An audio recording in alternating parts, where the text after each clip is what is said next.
So I'm going to go through a couple of slides just to give the group an overview of the technology and the platform of the company. A lot's happened in the last year and a half. The company is based on a platform spun out of Johns Hopkins. It's called the Artificial Immune Modulation, or AIM platform. It has very broad utility, but the company is primarily focused in immuno-oncology at this point. Just to give you a little sense of the technology, the core piece of this, the foundation, is based off of an artificial antigen presenting cell. And you can think of that like a synthetic dendritic cell that you can program to do precisely what you want it to do in terms of activating and expanding antigen-specific cells. The lead product, the lead application, is an adoptive cell therapy, so we call it AIM-ACT. This is going to be consisting of PBMCs, so these are endogenous cells that we pull either from the patient or from a donor, and then we raise tumor-specific, tumor antigen-specific CD8 cells. Our first indications are going to be a set of heme indications.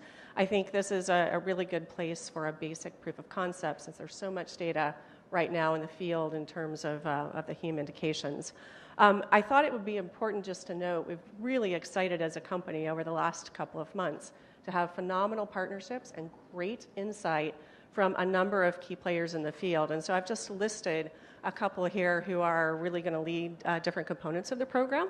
So we have MD Anderson, Memorial Sloan Kettering, Dana-Farber, and they're taking different pieces. So we're looking at AML pre-transplant, post-transplant, MDS in the same pre and post setting, as well as multiple myeloma.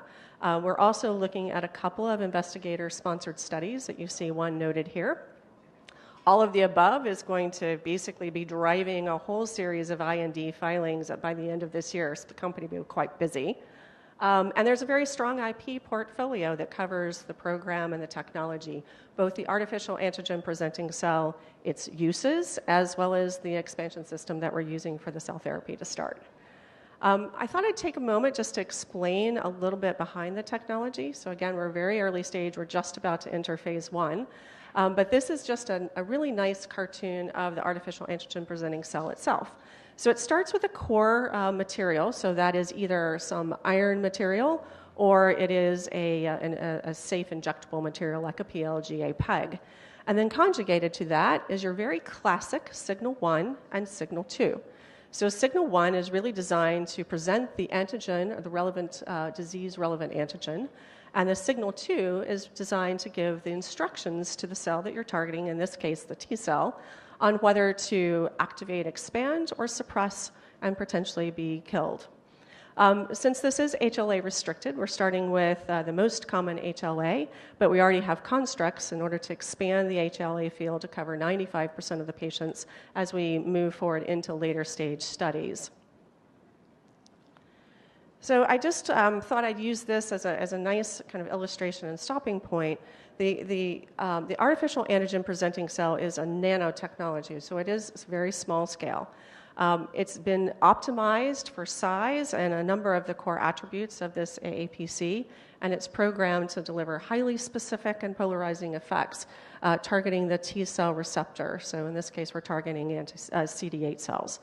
I thought it would be important also to note that this whole system, including the AAPC construct, as well as the expansion system that we're using to develop our first cellular therapy, has been optimized to get a very highly robust polyclonal, polyfunctional set of CD8 cells that have a high percent of memory, and that is divided into effector memory for short-term and near-term killing, as well as central memory to create durable response. As you can imagine, we think this is really important in terms of clinical effectiveness, and because we're using the natural signaling mechanisms and the endogenous cells that have already been selected, we think this is a great opportunity to improve the risk profile. So our first clinical study will be executed in an outpatient setting as opposed to a hospital setting. So kind of putting all these pieces together, what you see here is we'll take cells from the donor or the patient and co-cultivate those cells with a cocktail of these loaded antigen, tumor-specific antigen-loaded AAPCs. So I've put this here to make the point, this is not a single target, but rather a set of targets, and it's selected based on the disease-causing antigens. So you can pick several, 2, 3, 4, 5, depending on the antigens that are relevant in causing the disease. These are co-cultivated in our expansion system first to connect and activate the T cells that I showed on the previous cartoon. So that's called our enrichment step, and then we expand those cells for 14 days in a fully enclosed system that is automated, and then that would be infused back into the patient. So I just thought I'd stop here and just highlight a couple of key things about the technology. Again, this is using T cells from the natural repertoire, using the natural signaling mechanisms. These cells have already been naturally selected, so therefore we believe that really helps to address a lot of the risk associated with autoimmunity. This approach directly engages the T cell and delivers directs the T cell in precisely the way that we want. It doesn't require any kind of presentation or going through the host dendritic cell. Again, a high proportion of of memory cells and polyfunctional and polyclonal cells. And then I think, as I've heard today, we've spent a lot of time focusing on building a manufacturing system that is very highly controlled, it's very reproducible, and we've been designing this to scale, so in anticipation of future development. Great, thanks, Kristi. So just getting into the technology a little bit more, how many relevant tumor antigens have been tested on the AIM system? It's a great question. So we have tested about 13 different tumor-relevant antigens in the human system. But what's interesting beyond that, we've tested over 30 different epitopes across those antigens. So it's important to think about how the natural immune system is working. Yeah. Great. And obviously time matters. We heard about your manufacturing turnaround time. But how long does it actually take to make new antigen cocktails for new tumors as well? Yeah, that's really one of the beauties of this system in terms of the simplicity of making a new cocktail. So we're starting with a cocktail of 5 antigens, but we can quickly change those antigens, and probably will, and for an additional tumor in phase 1, is simply about making the epitopes themselves. So everybody here is familiar with the manufacturing process. It's a couple of weeks from a GMP perspective. Loading those epitopes on the AAPCs takes only 2 days. So simply it's about making them, loading them, and a very simple, very clean release criteria.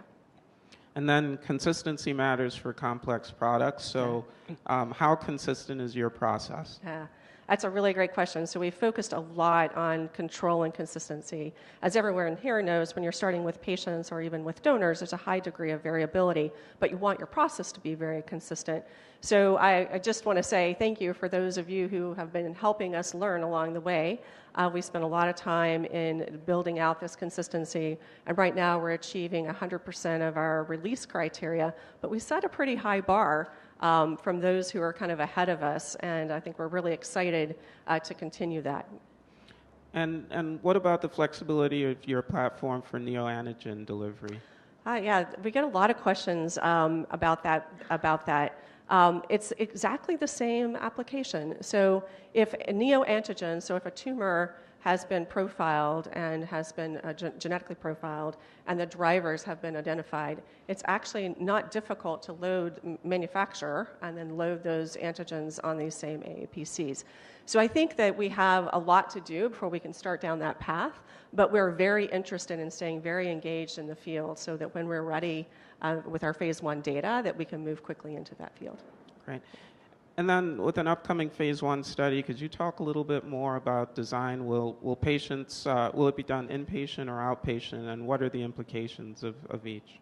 Yeah, so this will all be done outpatient versus inpatient.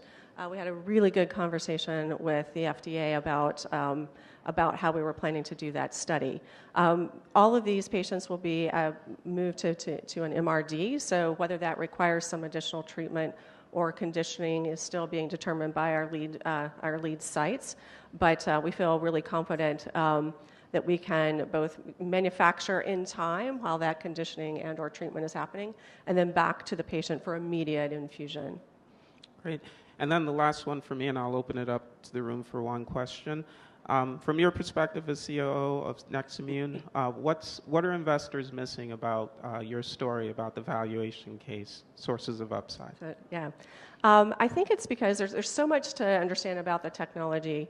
I think it is probably twofold.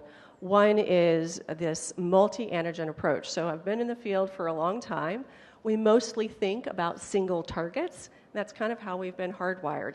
But this particular platform enables broad multi-targeting, and as many as you feel or as a clinician feels is relevant for a specific disease.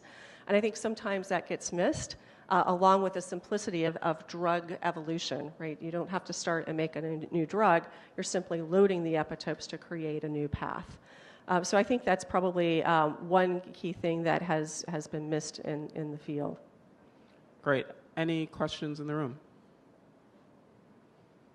Okay. Thank you, Kristi.